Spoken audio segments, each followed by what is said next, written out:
Good morning, America. Thank you for watching Taxes Made Easy. Hubert Johnson here. I'm going to talk about a serious issue that affects too many people today. And with all the housing issues and that we have today, we do have a market increase in homelessness. It's something that people haven't been talking about lately, hasn't been in the news, but it's still on the rise. Rents have not decreased. Housing has become more expensive, and it's really hit the poorest in American society the most. And again, that's something I see and deal with on a regular basis. There is hope out there. We can help people not only get their financial house in order, but so they can get on their feet again, afford to get into an apartment and or stay in an apartment. So that's going to be the focus today is how to keep people in homes and also keep people help straighten out their finances so they can get back into homes. So stay tuned.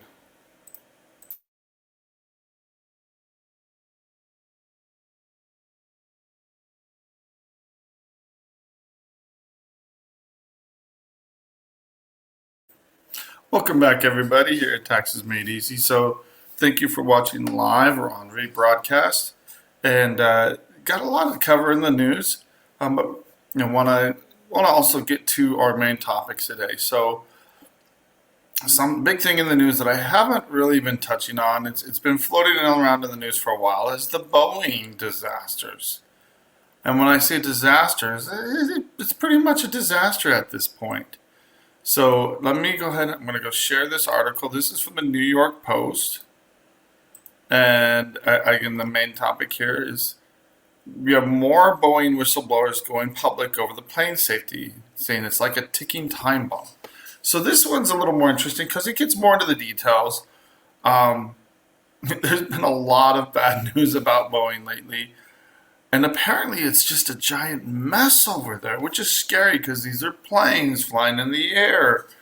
And so I just kind of wanted to go over some of the details. There's a lot of details in here, and there's some conspiracy theories going around, wrongly or rightly, who knows at this point. And that's why sometimes when there's big news stories like the Trump trial, was the trial rigged? Should he be jailed? That's all political. I mean, what's actually going to shake out, what should happen, will be dealt with by the appellate courts looking at this. And so I don't want to be just one of these talking heads throwing out opinions all day long. I want to give you good information as we talk about these different issues. This article has a lot of good information about Boeing. Now, does this mean you should never fly in a Boeing plane? No. Does it mean you might want to think twice about it? Maybe. So they've had 2 whistleblowers die within 2 months this year, but then more people are coming out. One of them died after giving half of his testimony, and he was ready to give the second half of his testimony and inconveniently died. So again, very suspect, but you have 20 more whistleblowers in the process of making their concerns known, saying this more and more people coming out of the woodwork saying this just isn't right. So they've had 2 737 MAX crashes and plenty of issues. So it kind of goes through. I mean, this is all being investigated by the House. It should be. It should be. So this is one of the whistleblowers, Irving Paredes, or there's Irving and Paredes are both speaking out, and talking about the fuselage plug, the door that blew off the Alaskan Airlines flight. Apparently, panel had been removed at Boeing's Renton factory, and it was put back, and they forgot to put in 4 crucial bolts. So that's kind of a big deal when you forget to put bolts into an airline door, and then the door blows out. Could lead to crashes, could lead to all kinds of issues, puts everybody's life at risk on the plane. And so he was a quality investigator for 6 years there, and he quit because he got pushback every day.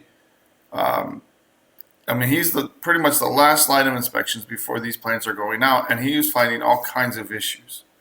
He was found to be insubordinate because he kept finding issues and calling out problems. In his words, missing safety devices on hardware, untightened hardware means that you're not going to be able to control the airplane if those fail. So, this is one at Boeing, but also one at one of their providers. So again, they allege that they were focused more on getting planes out the door rather than delivering quality products, which is a huge problem. So I'm going to scroll on down here, and this is just kind of some of the, it's an interesting read. So take your time, go to this article, read through it. So you have the door panel blow off, and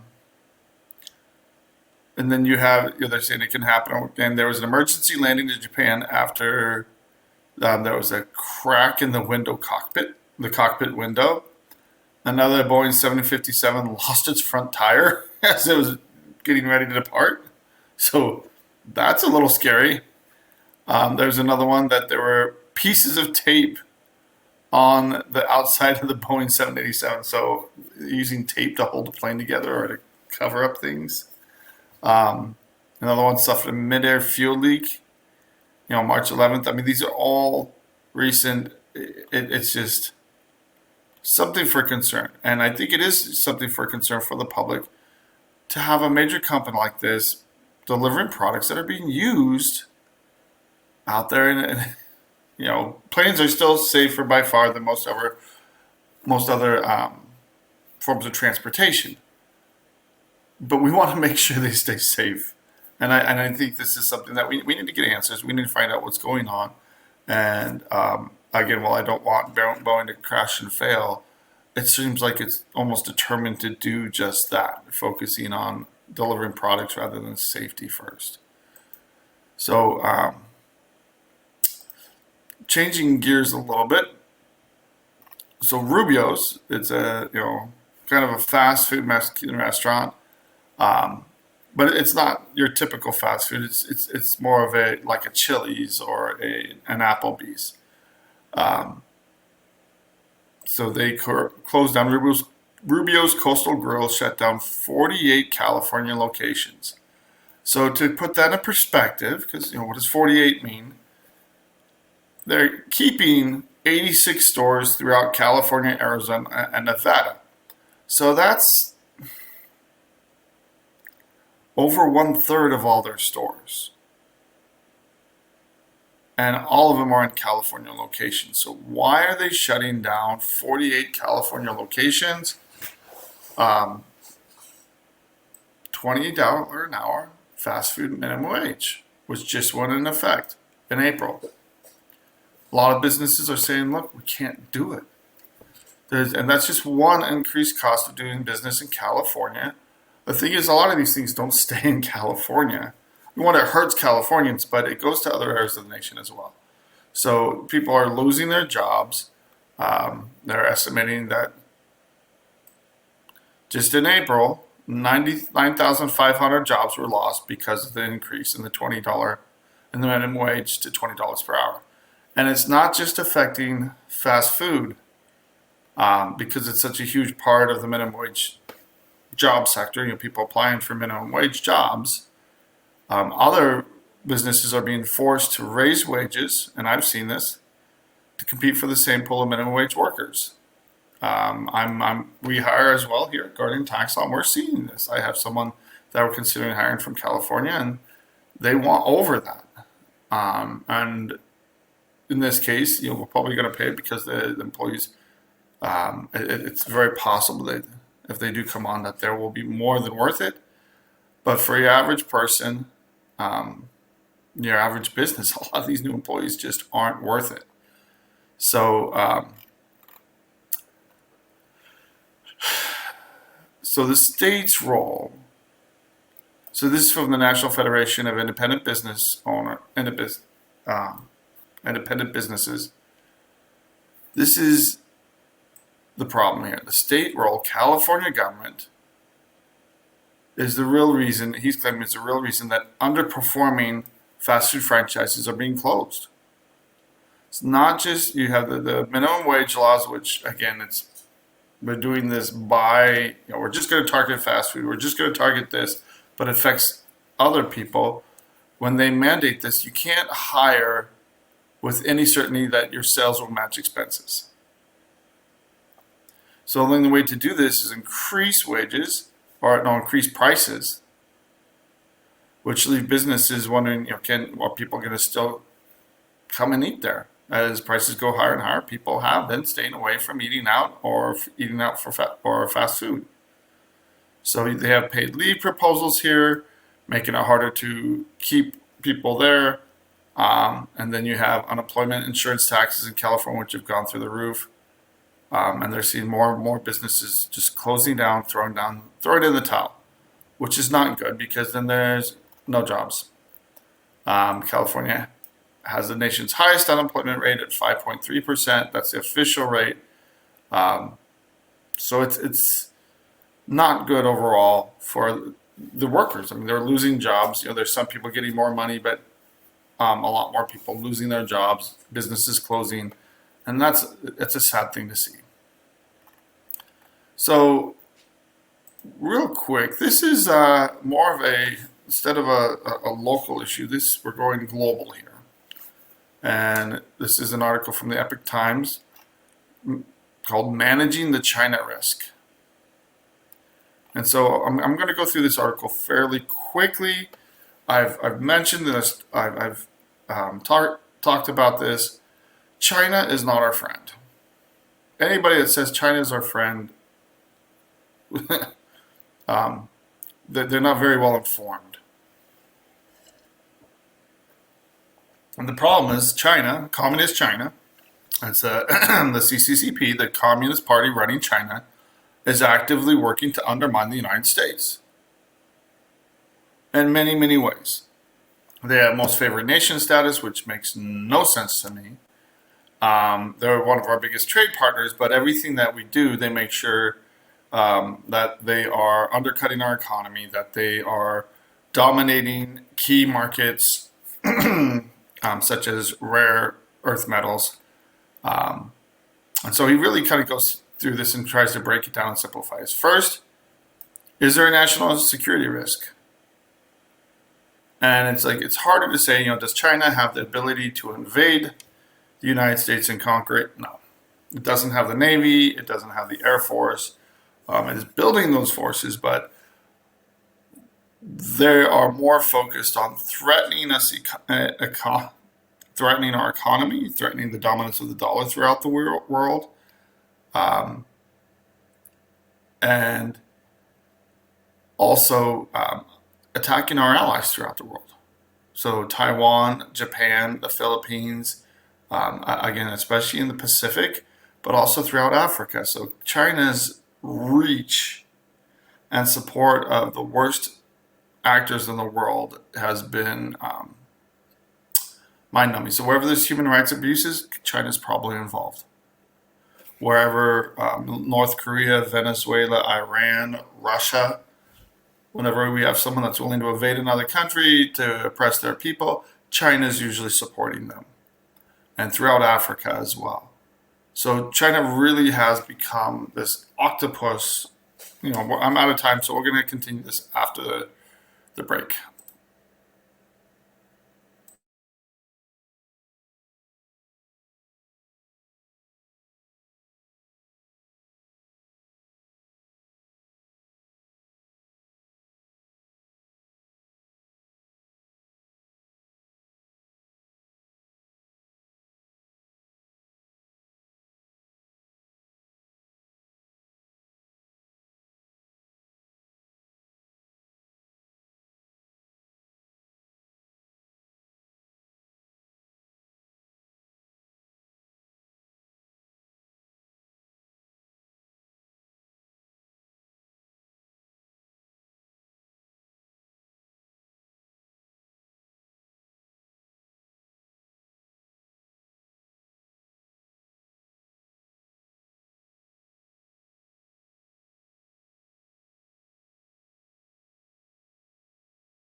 Welcome back, everybody. I was just talking about the difference in how China really is reaching out globally throughout Africa, even South America, Mexico. Even they're now building factories in Mexico.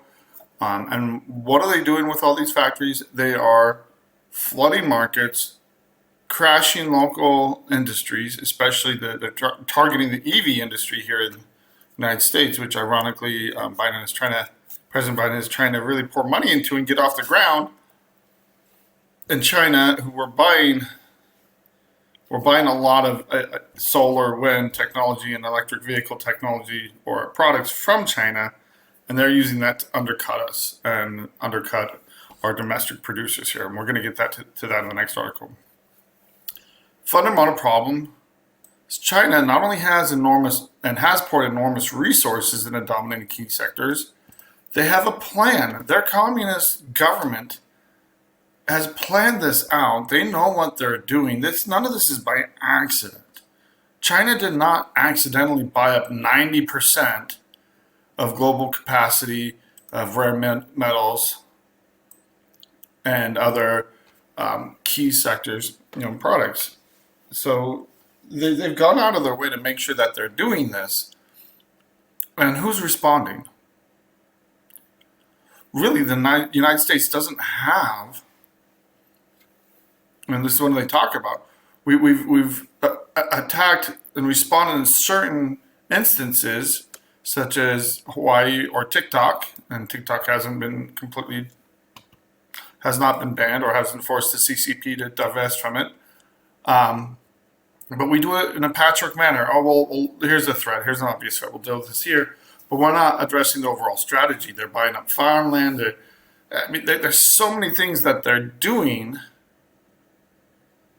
And there's no comprehensive response from our government. And this is not just Joe Biden. It's previous governments as well. We've slapped maybe some tariffs on them, but we haven't really forced them to back down. And so there's some suggestions how we can try to address this globally, but I'm going to jump to the next article, and this really is this is from Blaze Media. This is definitely a right-leaning article. Not happy with Biden, but there's plenty of Democrats that aren't happy with him either. And this is where sometimes we don't have politicians standing up for the interest of Americans. Getting more EVs and wind and solar is more important than American jobs. So Congress passed $1 trillion in subsidies for electric vehicles. Now they they specified that it had to come from American manufacturers. So we don't want to just take all these trillions of dollars and ship them overseas. However, the Biden administration put in there a China-shaped loophole. So Congress wrote the law with the intention of having these credits only go to U.S.-made EVs. And then Biden and the Biden administration is now handing those tax credits out.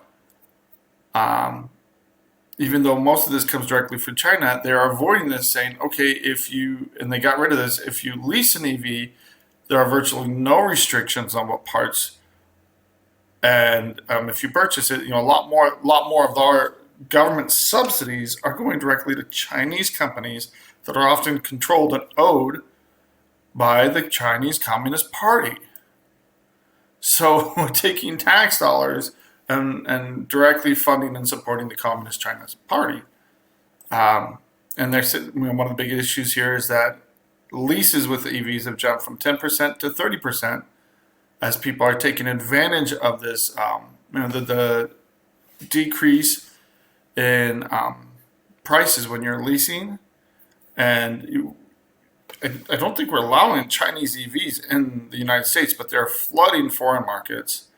And again, this is a huge problem. So Democrat Senators Sherrod Brown, Joe Manchin, who just went independent, they attacked this rule that was made by the executive department, saying, look, this is hurting American manufacturing.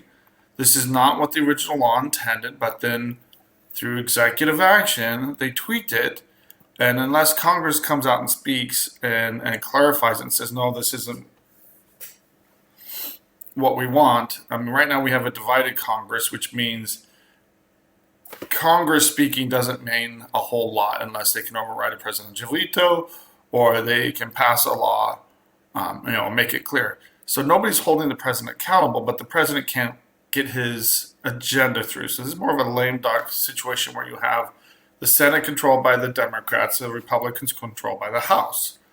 But even though you have the burden for overriding a presidential veto is more than a few Democrats and Republicans can overcome, it really needs to be the House and the Senate speaking in one voice. But with the dysfunction in Congress, don't hold your breath for that.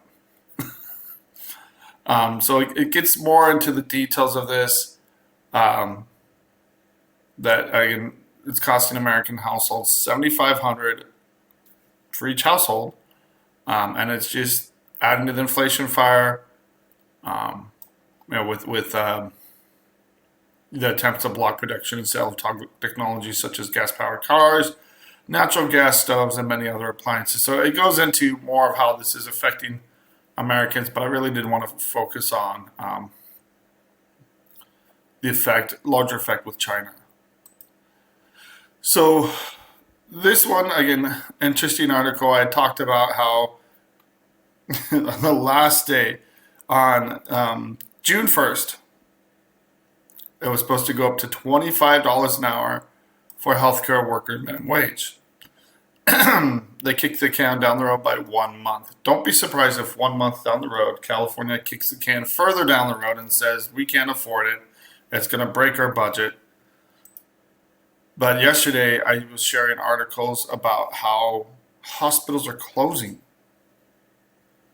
There's fewer, and people are complaining about maternity wards not being able, closing across the state and not being able to provide local labor and delivery services. Now, part of the problem is births are way down in our country. So again, it makes it harder to provide those services when people either aren't having children or are aborting their children. It's again, it's just reality here. When the birth rate drops dramatically, it's harder to support it, and when costs go up. So again, increasing the minimum wage for healthcare workers is just going to drive healthcare costs even higher through the roof, which in the end gets paid by taxpayers, which will affect the budget. So I'm not sure what they're going to do next month. They're still negotiating. They're trying to, it ends up with negotiations are ongoing to figure out how to address these issues and get people taken care of. So the next article really does dovetail into our topic for the day. And really, the more minimum wage goes up, you would think that's supposed to help low-income families. In general, it doesn't. It hurts them. When you have fast food places firing people across the state, do you think it's going to be easy to get one of those jobs paying $20 an hour? It's going to be much harder. Businesses, especially the larger companies, and every time they do this, the government goes in and does something to increase the cost on businesses. The larger corporations, the McDonald's, the Burger Kings, the Wendy's, and KFC, where you have these large conglomerates that own multiple fast food brands, they can survive this. They just put in kiosks.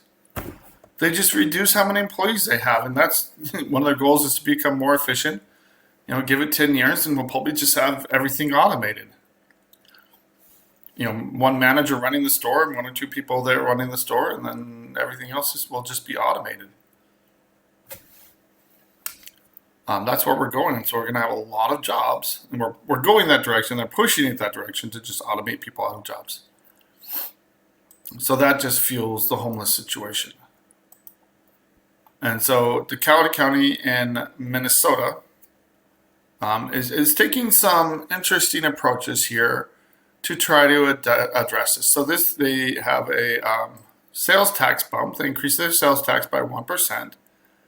And they're exploring different ways, different counties that are getting these funds from this increase in sales tax are exploring ways to keep people in housing or get them out of shelters and into more permanent housing. The problem is it costs money. So a lot of people in today's economy are working. People have the stigma, and it is true that a big part of the homeless problems is drug abuse, and mental illness. It's very sad that we don't provide enough support for that. And a lot of times the drug abuse and mental illness go hand in hand. But encouraging more drug abuse or legalizing drugs has added fuel to the fire, made it harder. It really hurt families. So one of the things they're focusing on is keeping families together and getting them into housing. So they're focusing on providing vouchers for homeless families, trying to leave a shelter, because there's this cost gap. When you go and move an apartment, you have to pay first and last month's rent. There's this jump, and they're trying to get into Section 8 affordable housing programs, but they still have to have this chunk of money to get in. So the point of this voucher is to help people get into housing. And most of the article focuses on the voucher program, but what I like about it is actually goes into some of the other things that different counties are doing. And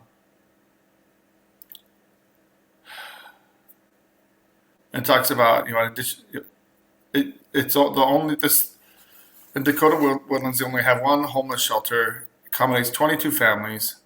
There's 50 families that are usually on the shelter's waiting list since all the pandemic era aid expired. So again, there was aid, didn't last, and now we have more families with minor children experiencing homelessness. I forget who I was talking to. It was someone that was connected with our local school, and we live in a pretty nice area. It's suburbia. But one of the things they were sharing is that there are kids going to high school that are homeless. They find a place to sleep. They shower in the locker rooms. And years ago, when I was in college, there were kids living out of cars. College kids. It's a very common thing that people graduate. They leave the home, or they're asked to leave when they hit 18, and then they're living out of their cars, going to college or doing what they can to work and get by and survive.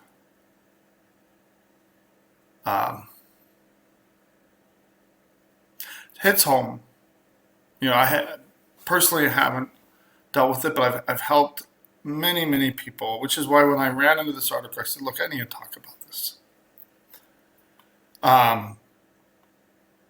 And so moving on, some of the other counties are looking at some of the other issues. I'm just going to look at. It's a way to manage social safety net programs, and to help give people relevant experience to working on affordable housing. I just lost that article.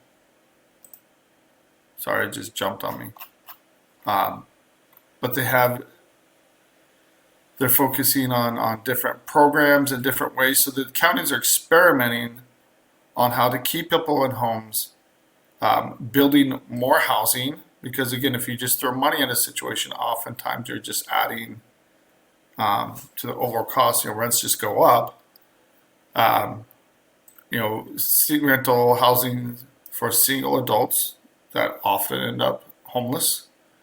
And then trying to keep homelessness, if they do have to go into a shared shelter, keep it a really brief experience.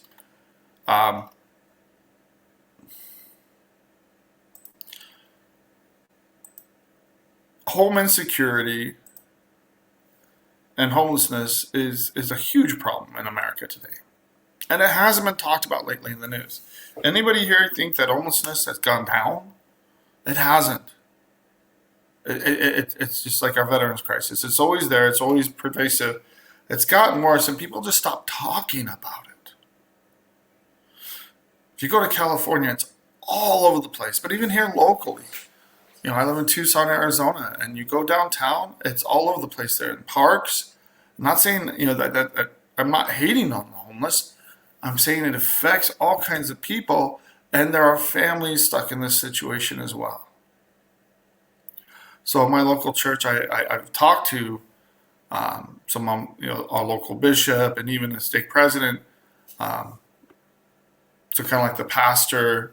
But these are people that are directly involved with helping people stay in homes, avoid homelessness, or get out of homelessness. And they said the issue has exploded. It's worse than they've ever seen currently. So how do we, what are some of the reasons that people end up in this situation? And like a lot of it, when I talk to people, a lot of people that have never had tax issues say, well, how do you ever end up with tax issues? It's not that hard. It happens. People either they don't have a good idea in their finances, or life happens to them. They lose their job. Someone gets sick. A parent, a spouse dies. Life can be cruel. And sometimes it's people put themselves in that position. Other times it's just life happens. And I've helped people that were, one gal was a working nurse, lost her job, was living in the Bay Area, which is very expensive. She ended up living in her SUV, her and her daughter. She had a disabled daughter that she's trying to raise and provide a decent life for. That is tough. So she started working as a nurse again. And the first thing she did is she went out and she bought a bigger SUV. So it would have enough room in the back. So if she lost her housing again in the Bay Area, which again is extremely expensive, she wanted to make sure she had a vehicle that was comfortable enough to sleep in the back of it. She had alternative sleeping arrangements. That was definitely a plan. She got rid of the other SUV because the back end was too small and wasn't comfortable sleeping for her and her daughter, who was trying to attend college, trying to do something with her life. I can share story after story. It really is heartbreaking. So some of the reasons people end up homeless is bills are going up. Inflation is a very real thing. Changes in the job market, losing their jobs. A lot of jobs are being outdated. If you don't keep up with changes in the labor market, you can end up unemployed. When the IRS comes after you, when they hit your garnishment, when they garnish your wages, if they think there's other sources of income, I see plenty of instances where they take 100% of the wages. They come and hit their bank levies, and one thing I see happen a lot, states will do this, is that they'll suspend your licenses. So when they take your driver's license away, your commercial's license away, when your realtor's license, whatever your job is, whatever your career is, when the state takes those licenses away, there goes your career, unless you fix it and fix it fast. So I've seen this happen too many times where people have lost licenses or had them suspended, and we're trying to get that changed. So again, and rising rents really is a huge, huge problem. We talk about it, how it affects people, how it affects the poor. As a tax attorney, we see it all the time, where it really impacts real people all across the country. So we're coming up on another break in just about 10 seconds. I don't mean this to be a downer. When we come back, we're really going to talk about solutions, how to avoid this solution for you and your family, and how to deal with it if you are in this situation.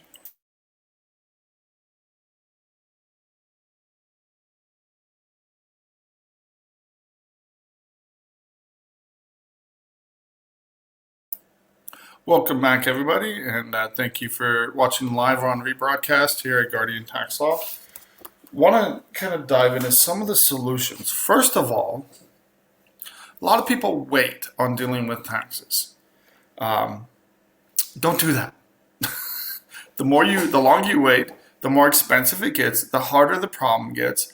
And again, we don't charge more money the harder the case is.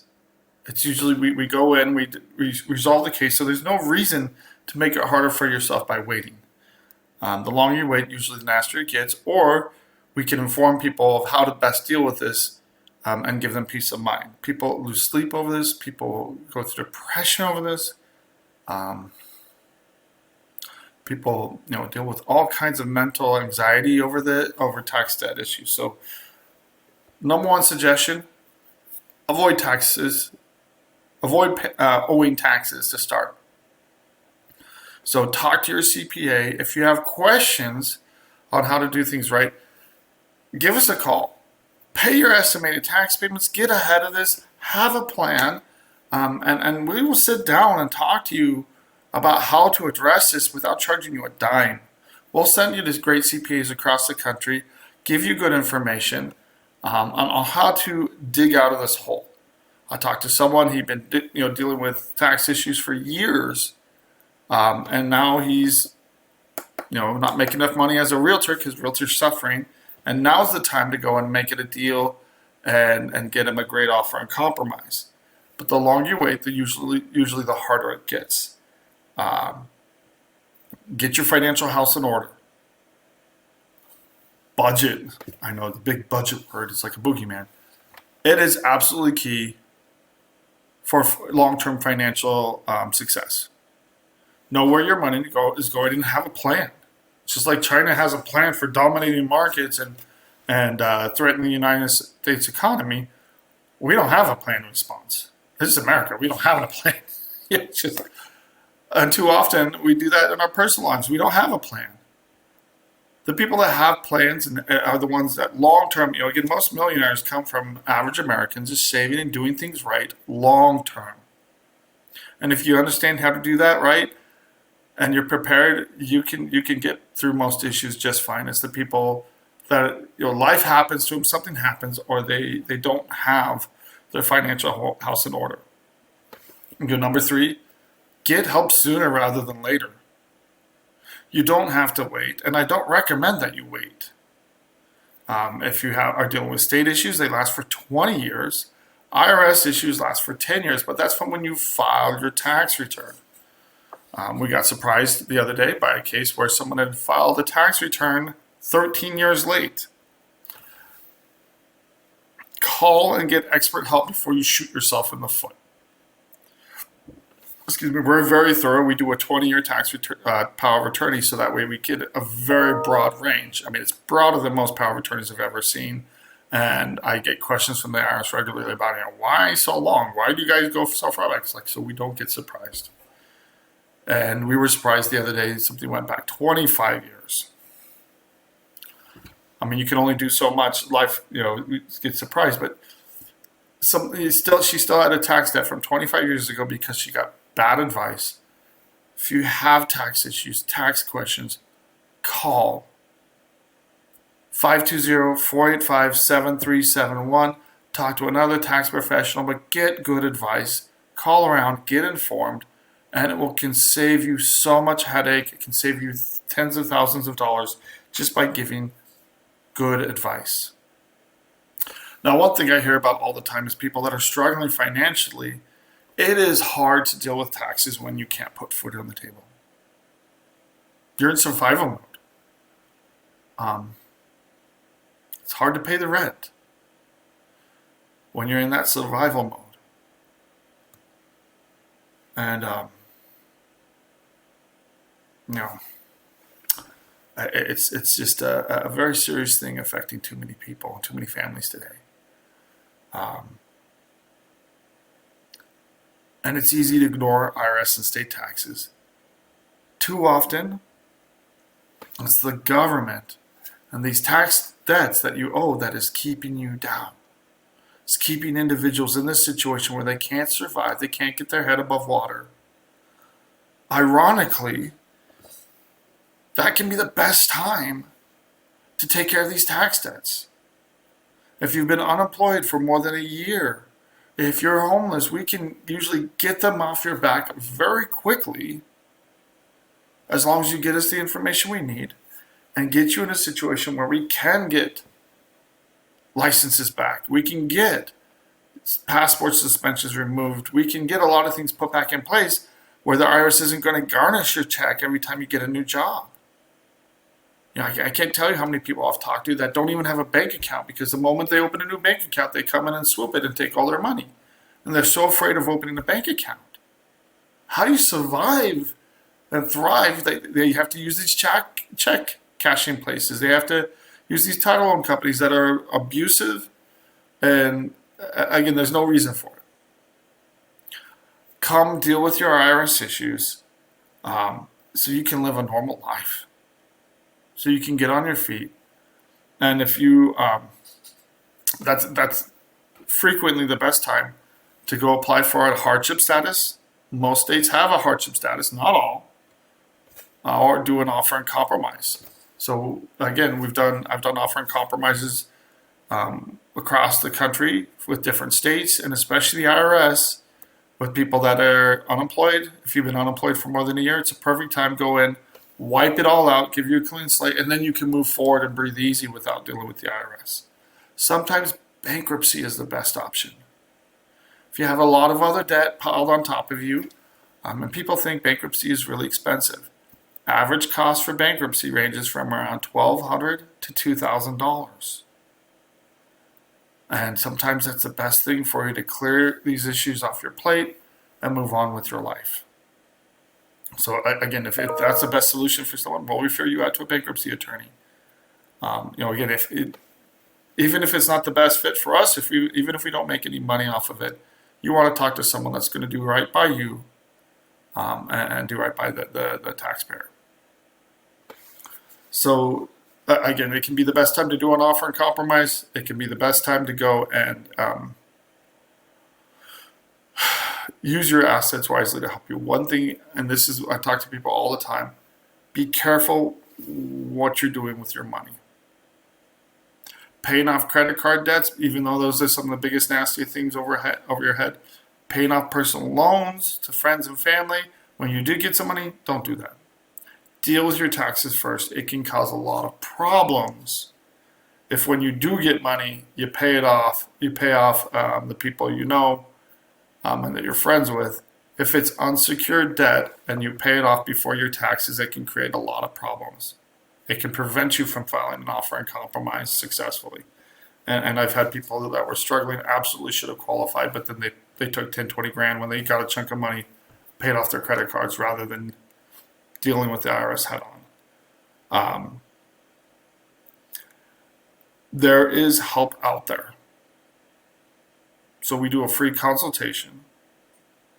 And a lot of times we, if we can't help them or people just don't have the money, there are free tax clinics across the country. We'll still do a thorough analysis whether or not you can afford to hire us or now and give you a good idea of what your options are, how to proceed. I frequently give out IRS numbers. Here's the direct number to call. Here's the best time to call. This is how you get through to get these addressed for you. And if it doesn't happen, give us a call back. Or we can we have financing, we have other options to help people. But there are free tax clinics across the country as well. They took a massive hit due to COVID. And unfortunately, I worked out prior to COVID, I worked at one as a volunteer. And I still know people from that tax clinic, but their tax preparation side is still going from what I understand, but helping people deal with IRS and state tax issues, I think, has crumbled. And there were a lot more free tax clinics at law schools throughout the country, but I think those numbers have decreased as well. But look for it. There still is assistance out there. And one of the biggest sources of aid for people going through financial difficulties is charitable organizations. The government frequently has restrictions. Use the government resources if you can to stay in your home. But there's a lot of help out there. And it's not just religious organizations, but they're some of the biggest. There's rental assistance. There's plenty of programs to keep people in homes and avoid homelessness altogether. There are shelters. There are programs. One of the programs I know locally here called the Gospel Rescue Mission helps people with addictions, people um, with mental issues. I mean, it helps with a host of issues, and their whole goal is to give people a place where they can stay that's relatively safe. They can go work, they can go get the treatment they need, and get on their feet. There are plenty of other charities where they will help pay your rent, they will help pay your utilities. There's a lot of food banks pretty much everywhere you go. Food gets thrown away on a regular basis from food banks. So if you don't have food, you can't afford food, go to the food banks, talk to your local religious leader. I'm a member of the Church of Jesus Christ of Latter-day Saints, and I know that there's bishop storehouses loaded with food across the country. You just talk to your local bishop, and they'll just give you food. Enough to fill your house, fill your fridge. And there's Catholic charities as well that runs a lot of food banks, and there's food available. And use those resources that are available to you, especially for your children. Oh my goodness. And I think there's more out there today than there used to be, more in certain situations. Um, and this is all about helping people stay off the streets, stay in decent homes, and feel like they actually have a future in this country. It's easy to forget and not talk about homelessness. It's easy to forget about and not talk about what happens to the poorest in our country.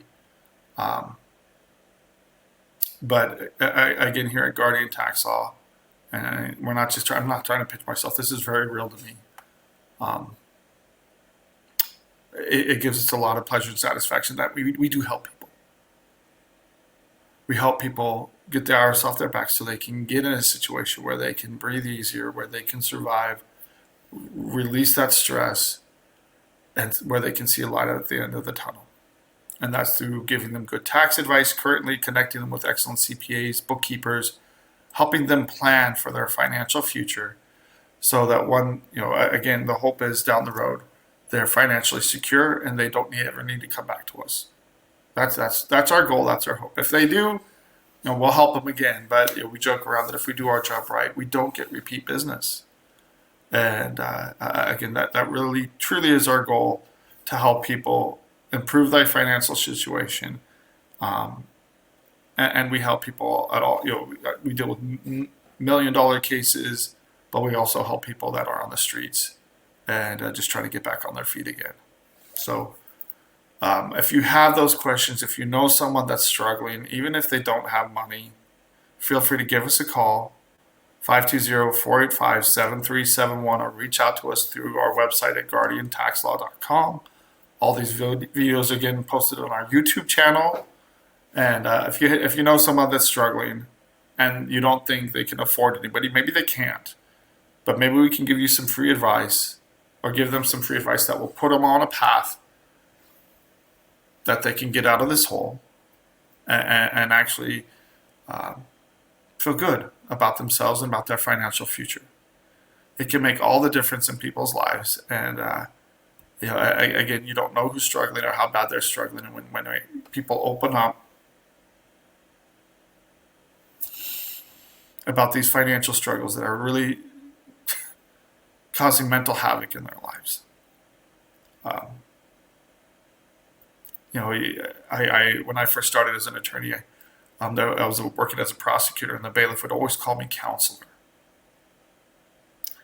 And it was he was just saying, this is what you should be doing. And as a prosecutor, I ended up counseling quite a few people, victims, at times, rarely, but sometimes defendants, but helping people not get in trouble. I mean, as a prosecutor, that's what we did, is we punished people for breaking the law, but also part of it was helping people realize that they can't be doing that they're ruining their lives by doing that. As a tax attorney, I'm absolutely a counselor. That's a huge role of what we do, is we help counsel people in tough situations, not only get out of them, but to prevent getting into these situations in the future. So if you're dealing with someone that's not helping you avoid the situation and clean up your finances and get into a better position moving forward, get a second opinion. Make sure they're helping you out, and especially in those tough situations, don't be afraid to reach out and get some free help and free advice. There's plenty out there. We've helped out plenty of people in those situations. So a little bit of an emotional show today. There's a lot of need, though. There's a lot of need out there. So if you know people, feel free to reach out to us, reach out to your local charity, and let's give them a leg up and help them normalize their lives again. So again, Hubert Johnson here with Taxes Made Easy on the smartmoneyculture.tv, and have a great day.